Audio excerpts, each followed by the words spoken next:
Student একাদশ শ্রেণীর ইতিহাস প্রকল্প আজকে একটা দিচ্ছি, তোমরা অনেক অনুরোধ করেছে। একটা প্রকল্পের শিরোনাম হচ্ছে মিনিয়েচার্স বা অনুচিত্র মোগল ও রাজপুত। আগে একটা দেওয়া আছে, সেটা দেখবে শুধু মোগল অনুচিত্র।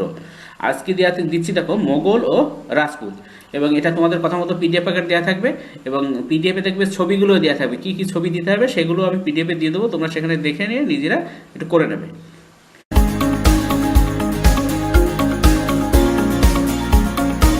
দেখো প্রকল্পের শিরোনাম মিনিয়েচার্স বা অনুচিত্র মোগল ও রাজপুত। ছাত্র বা ছাত্রীর নাম এখানে লিখবে, শ্রেণী, বিভাগ, কর্মী সংখ্যা, রেজিস্ট্রেশন নং, বিদ্যালয়ের নাম, প্রকল্প উপস্থাপনার বছর, তারিখ, শিক্ষক শিক্ষা স্বাক্ষর।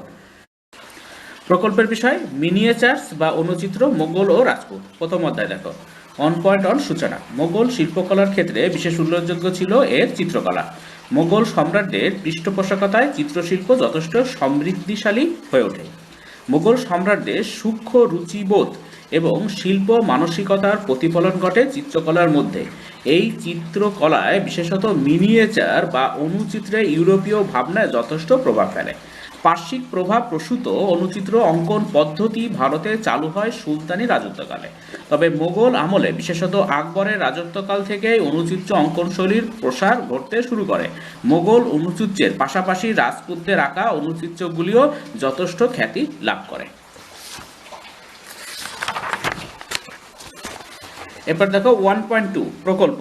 আমার প্রকল্পের বিষয় হলো মিনিয়েচার্স বা অনুচিত্র মোগল ও রাজপুত। মোগল ও রাজপুত আমলের অনুচিত্র অঙ্কন প্রণালী, এর বৈশিষ্ট্যাবলী, রঙের প্রয়োগ, ঘটনার চিত্রায়ন, এই সমস্ত কিছুই হলো আমার প্রকল্পের মূল বিষয়। 1.3 দেখো প্রকল্পের উদ্দেশ্য। 1. মোগল অনুচিত্রের ক্ষেত্রে।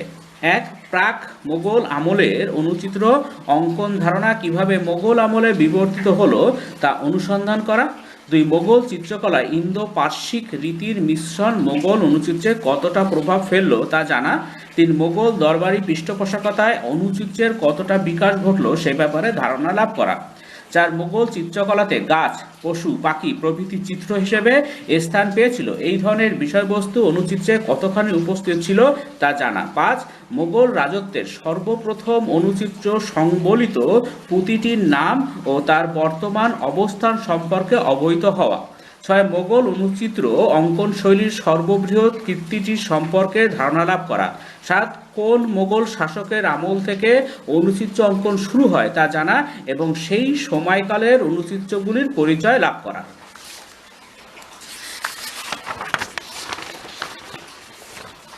এরপর দেখো 8. কয়েকজন সুবিখ্যাত মোগল অনুচিত্রকারের নাম ও তাদের আঁকা অনুচিত্রগুলির ধারণা লাভ করা। 9. অনুচিত্রের ক্ষেত্রে পুঁতি অঙ্কনশৈলীর উপর আলোকপাত করা। 10. মোগল অনুচিত্রগুলি পার্শ্বিক বা ইউরোপীয় প্রভাবকে এড়িয়ে কতখানি স্বতন্ত্র চিত্র হিসেবে আত্মপ্রকাশ করেছিল সে সম্পর্কে ধারণা লাভ করা। 11. মোগল চিত্রকরদের কল্পনা শক্তির মাধুর্য এবং তাদের রঙের ব্যবহার কিভাবে অনুচিত্রগুলিকে অনবদ্য রূপদান করেছিল তা বিশ্লেষণ করা। 2. রাজপুত অনুচিত্রের ক্ষেত্রে। 1. মোগলদের পাশাপাশি রাজপুতদের হাতেও মিনিয়েচার বা অনুচিত্র অঙ্কন প্রণালী কতটা বিকশিত হয় তা জানা। 2. রাজপুত অনুচিত্রের ক্ষেত্রে মূলত কোন বিষয়গুলির ওপর অধিক জোর দেওয়া হয় তার ধারণা লাভ করা। 3. রাজপুত চিত্রকলার উদ্ভবকাল এবং সেই সময়কালের অনুচিত্রাবলীর প্রাথমিক ধারণা লাভ। 4. রাজপুত মিনিয়েচার বা অনুচিত্রের মূল ভিত্তি সম্পর্কে ধারণা লাভ করা। 5. অনুচিত্রের পৃষ্ঠপোষকতাকারী রাজাদের নাম ও সেই সময়কালের অনুচিত্রাবলীর পরিচয় লাভ করা। 6. রাজপুত অনুচিত্রে মোগল অনুচিত্র অঙ্কন রীতি কতখানি প্রভাব ফেলেছিল তার ধারণা লাভ করা। 7. কোথায় কোথায় রাজপুত অনুচিত্রকলার বিকাশ ঘটেছিল তা জানা। 8. রাজপুত অনুচিত্রের বৈশিষ্ট্যগুলি সম্পর্কে অবহিত হওয়া। এরপর দেখো 1.4 প্রকল্পের গুরুত্ব। সুলতানি রাজত্বকালে পার্শ্বিক প্রভাবে প্রভাবিত হয়ে ভারতে অনুচিত্র অঙ্কন পদ্ধতি চালু হয়। প্রবর্তনের পর থেকে মোগল ও রাজপুত আমল পর্যন্ত অনুচিত্র অঙ্কনশৈলী কিভাবে বিবর্তিত হলো তা জানার জন্য প্রকল্পটি গুরুত্বপূর্ণ। অনুচিত্র অঙ্কনশৈলী সম্পর্কে স্পষ্ট ধারণা না থাকলে চিত্রকলা সম্পর্কে আমাদের সম্পূর্ণ জ্ঞানের অভাব রয়ে যাবে। মোগল আমলে সর্বপ্রথম অনুচিত্র সংবলিত পুঁতিটির পরিচয় জানার জন্য বা পরবর্তীকালে অনুচিত্র অঙ্কনশৈলী কিভাবে ধীরে ধীরে লুপ্ত হওয়ার পথে এগিয়ে গেল তা বোঝার জন্য প্রকল্পটির গুরুত্ব রয়েছে। আঞ্চলিক চিত্রকলা হিসেবে রাজপুত চিত্রকরদের হাতে মিনিয়েচার বা অনুচিত্র কিভাবে ফুটে উঠল তা জানার জন্য প্রকল্পটি গুরুত্বপূর্ণ। 1.5 দেখো কর্ম পরিকল্পনা। একাদশ শ্রেণীর ইতিহাস শিক্ষক শিক্ষিকা শ্রীমতী টিচারের নাম লিখবে, মহাশয় মহাশয়ের সঙ্গে প্রাথমিক আলোচনার পর মোগল ও রাজপুত মিনিয়েচার বা অনুচিত্রাবলী বিষয়টির ওপর একটি প্রকল্প রূপায়ণের সিদ্ধান্ত গ্রহণ করি, যার কর্ম পরিকল্পনা নিম্নরূপ: 1. আমাদের বিদ্যালয়ের পাঠ্যসূচিভুক্ত একাদশ শ্রেণীর ইতিহাস বই থেকে তথ্য গ্রহণ। 2. বিদ্যালয়ের গ্রন্থাগার থেকে মোগল ও রাজপুত মিনিয়েচার বা অনুচিত্রাবলীর উপর লেখা কিছু গ্রন্থ সংগ্রহ। 3. ইন্টারনেট থেকে এই বিষয়ে প্রয়োজনীয় তথ্য সংগ্রহ। এরপর দেখো দ্বিতীয় অধ্যায় 2.1 তথ্য সংগ্রহ। উচ্চ মাধ্যমিক শিক্ষা সংসদের একাদশ শ্রেণীর ইতিহাস পাঠ্য বই, ছায়া প্রকাশনীর একাদশ ইতিহাস শিক্ষক ইরফান হাবিব সম্পাদিত মধ্যকালীন ভারত, অশোক মিত্র রচিত ভারতের চিত্রকলা, সুবোধ কুমার মুখোপাধ্যায় রচিত মোগল সাম্রাজ্য থেকে ব্রিটিশ রাজ প্রভৃতি ইতিহাস গ্রন্থ এবং ইন্টারনেট থেকে প্রয়োজনীয় কিছু তথ্য সংগ্রহ করা হলো। 2.2 দেখো তথ্য বিশ্লেষণ। 1. মোগল আমলের অনুচিত্র। 1. মোগল রাজত্বকালের সর্বপ্রথম অনুচিত্র সংবলিত পুঁথিটি হল টুটিনামা বা তুতিনামা। এটি বর্তমানে রয়েছে ক্লিভল্যান্ড জাদুঘরে। 2. বলা চলে মোগল অনুচিত্র অঙ্কনশৈলীর সূচনা ঘটেছিল এই টুটিনামা অনুচিত্রের মধ্যে দিয়েই। অনুচিত্রের ক্ষেত্রে সর্বপ্রথম বৃহৎ কৃতিটি হল দাস্তান ই আমির হমজা নামে পুঁথি। এই পুঁথিটির অঙ্কনশৈলীতে তুলির দ্রুত সঞ্চালনের দ্বারা রঙের ঔজ্জ্বল্য ফুটিয়ে তোলার প্রচেষ্টা ধরা পড়ে। 3. আকবরনামার বিভিন্ন অংশে ছোট আকারের আঁকা চিত্রগুলি মোগল অনুচিত্র শৈলীর উজ্জ্বল নিদর্শন। 4. মোগল চিত্রকররা ঘটনা বা বিষয়বস্তুকে সম্পূর্ণরূপে অনুচিত্রে প্রকাশ করায় পারদর্শী ছিলেন। 5. আকবরের আমলে অনুচিত্র অঙ্কনের ধারা শুরু হলো, জাহাঙ্গীরের আমলে এর অধিক প্রকাশ ঘটে।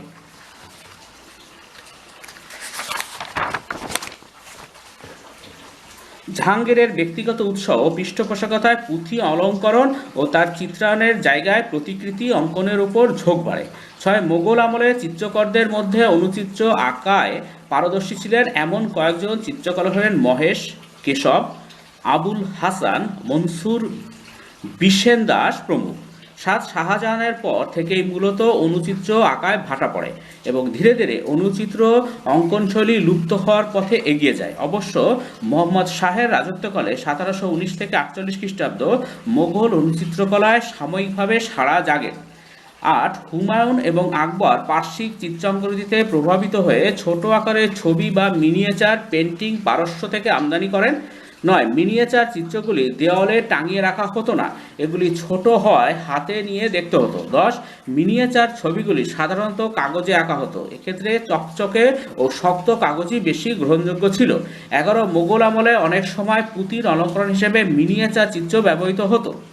শাহজাহানের আমলে বুস্তান ও গুলিস্তান গ্রন্থের অলঙ্করণে অনুচিত্র ব্যবহৃত হয়। 12. শাহজাহানের রাজত্বকালের প্রথম দিকে পাণ্ডুলিপির ওপর ছোট আকারের ছবি আঁকার কাজের চল ছিল, এই ছবিগুলিতে রঙের কাজ ছিল খুবই সূক্ষ্ম।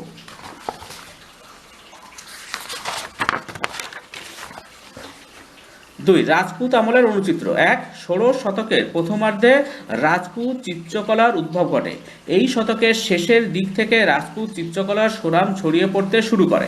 2. রাজপুত চিত্রকলায় বিভিন্ন আঞ্চলিক ঘরানার প্রভাব পড়েছিল, যেমন আজমির, অম্বর ব্র্যাকেটে জয়পুর, বিকানির, মারওয়ার রাজধানী যোধপুর, মেবার রাজধানী উদয়পুর প্রভৃতি, অর্থাৎ বিভিন্ন আঞ্চলিক অনুচিত্র রীতির সংমিশ্রণে গড়ে উঠেছিল রাজপুত অনুচিত্র বা মিনিয়েচার চিত্র।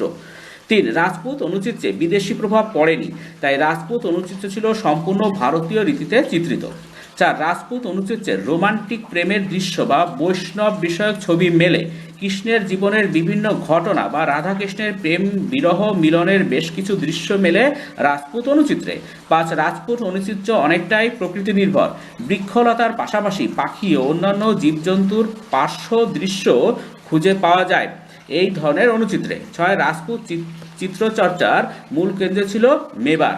মেবারের রানা প্রতাপ সিংহের পৌত্র করণ সিংহ এবং প্রপৌত্র জগৎ সিংহ চিত্রশিল্পে পৃষ্ঠপোষকতা করেন। 7. রাজপুত চিত্রশৈলীর প্রধান প্রতিকৃতি ছিল নিথারদিন পারিকর।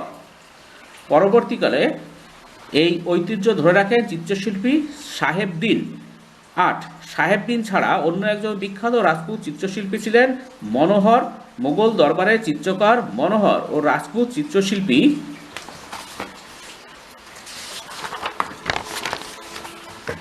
এক ব্যক্তি ছিলেন না। এবার দেখো 2.3 সিদ্ধান্ত। মোগল ও রাজপুতদের অনুচিত্রগুলির পর্যালোচনায় দেখা যায় এগুলো ছিল পরস্পরের থেকে আলাদা প্রকৃতির। মোগল চিত্রকলায় বিদেশি প্রভাব থাকলেও রাজপুত চিত্রকলায় তা ছিল না। সর্বোপরি মোগল চিত্রকররা অনুচিত্র আঁকায় বৈচিত্র্য আনতে পারেননি, কিন্তু রাজপুত চিত্রশিল্পীরা তা পেরেছিলেন। যাই হোক, উভয় ধরনের অনুচিত্র যে মধ্যযুগের চিত্রকলার জগৎকে সমৃদ্ধ করেছিল এ বিষয়ে কোনো সন্দেহ নেই। এবার দেখো তৃতীয় অধ্যায় 3.1 পাঠের সীমাবদ্ধতা। বিদ্যালয়ের পাঠ্যসূচিভুক্ত অন্যান্য বিষয়ের অধ্যয়নের জন্য অনেকটা সময় ব্যয় হয়, এই প্রকল্প রচনার জন্য বেশি সময় পাওয়া যায়নি। এছাড়াও মোগল ও রাজপুত মিনিয়েচার বা অনুচিত্রাবলীর উপর জ্ঞানের অভাব এবং মডেল তৈরির পূর্ব অভিজ্ঞতা না থাকায় প্রকল্প রচনার ক্ষেত্রে অসুবিধা হয়েছে। 3.2 দেখো উপকরণ। প্রকল্পটি রূপায়ণের প্রয়োজনীয় উপকরণগুলি হলো কার্ডবোর্ড, মোম, প্লাস্টার অফ প্যারিস, রং, তুলি, পেন্সিল, স্কেল, আঠা ইত্যাদি। এরপর দেখো 3.3 কৃতজ্ঞতা স্বীকার। মিনিয়েচার বা অনুচিত্র মোগল ও রাজপুত নামে প্রকল্পটি রচনা আমি সবথেকে বেশি সাহায্য পেয়েছি আমার বিদ্যালয়ের ইতিহাসের শিক্ষক শিক্ষিকা শ্রীমতী, তার নাম লিখবে শিক্ষকের, মহাশয়ের কাছ থেকে। এছাড়াও আমার পরিচিত স্নাতকোত্তর ইতিহাসের ছাত্রছাত্রী কোনো একজন দাদা বা দিদির নাম লিখবে, এর কাছ থেকেও আমি এই প্রকল্প রূপায়ণে যথাযথ সহায়তা পেয়েছি। এবার 3.4 জগৎ চিত্র তালিকা। এখানে আমি দেখবে পিডিএফেও ছবিগুলো দেওয়া থাকছে, তোমরা দেখে নেবে। ছবি না খুঁজে পেলে পিডিএফ থেকে ছবি ডাউনলোড করে দিয়ে দিতে পারবে। স্বামী হরিদাসের কাছে তানসেনের সঙ্গীত শিক্ষা দেখছেন একবার, একটা ছবি। আকবরের আমলে হামজানামা অনুচিত্র, আর হচ্ছে রাজপুত অনুচিত্র, এই ছবিগুলো দিয়ে দেবে। স্টুডেন্ট, আজকে এ পর্যন্ত, পরের ভিডিও দেখা হবে। Thank you very much for watching.